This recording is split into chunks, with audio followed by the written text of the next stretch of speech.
আসসালামু আলাইকুম, সবাই ভালো আছেন? তো আজকে দুপুরবেলায় ভাত খাওয়ার সময় তাকে বলতেছিলাম যে আমার একটা জিনিস খেতে মন চাচ্ছে। তো বলা মাত্রই সে বলল কি হাঁস? তো আমি বললাম যে তো আমি জানতাম না সে সত্যি সত্যি রাতে নিয়ে আসবে। তো সে সত্যি সত্যি রাতে নিয়ে আসলো। আর এনে তো যে একটা মহা বিপদ, কারণ আমি অসুস্থ, এখন কি করব। সকালবেলা আম্মু এসে রান্না বান্না করে দিয়ে গেছিলো। তো এখন আবার আম্মুকে ফোন দিয়েছিলাম যে আম্মু দুটো হাঁস প্লিজ একটু বেছে দাও। তো আম্মুও চলে আসছে, আম্মুও খুব অসুস্থ, কী করবে, খুব জোরাজোরি করার পর আম্মুকে আনতে পারলাম তো বাসায়।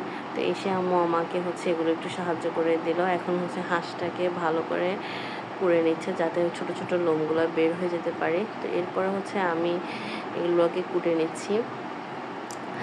আর আপনাদের কাছে একটা প্রশ্ন, যে হাঁস খেলে নাকি নতুন আত্মীয়রা বাস দেয়, এটা কি সত্য নাকি, আর এটা কতটুকু সত্য? তো এই যে দেখুন, হাঁসটা আলহামদুলিল্লাহ ভালোই ছিল, মাংসগুলো ভালোই হয়েছিল। তো এই যে ভালো করে ছোট ছোট করে কেটে নিচ্ছি। আর আমার একটা আন্টিও আছে, খুব মজা করে হাঁস রান্না করতে পারে। আমার আম্মু তো সবসময় ওনার কথা বলে।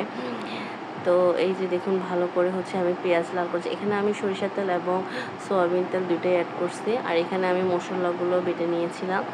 তো এখানে ভালো করে পেঁয়াজটা একটু লাল হলে এরপরে মশলাগুলো দিয়ে দিব।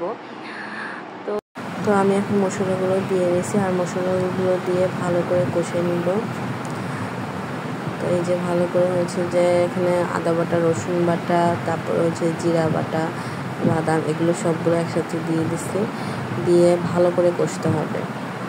তো ভালো করে কষে নেওয়ার পর এখানে একটু হলুদ, মরিচ, তারপরে জিরার গুঁড়া বলতে আমার সব মশলা একসাথে গুঁড়া আছে, তো ওগুলো সবগুলো দিয়ে দিচ্ছি।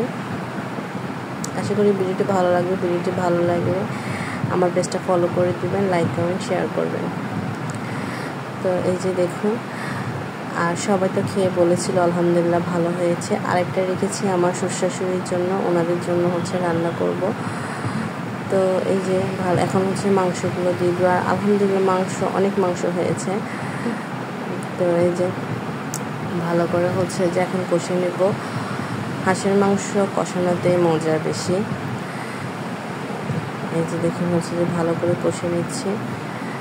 আর এই পাতিলে যে পানি দেওয়ার পর না আর কি, সেই জন্য আমি একটা বড় পাতিল নিয়েছিলাম, আবার এখানেই ঢালছি। তো কষানো শুধু লাড়ানোর জন্য একটু সমস্যা হচ্ছিল। তো জামাইকে ধন্যবাদ যে সে হাঁসের মাংস খাওয়ালো অনেক দিন পরে। আর সবাই মিলে খেলে এমনও একটু মজা লাগে বেশি। তো এখানে কিছু গোলমরিচ ছিল, আমি গোলমরিচগুলো দিয়ে দিলাম। কারা কারা আমার মতো গোলমরিচ পছন্দ করেন। এই যে দেখুন, আমার হাঁসের মাংস প্রায় কষা হয়ে গেছে, এখন সামান্য পরিমাণে পানি দিয়ে দিছি। তো এই যে দেখুন, আর রান্না করতে করতে অনেক রাত হয়ে গেছে। এই যে দেখুন আমার হাঁসের মাংস, আশা করি ভালো লাগছে।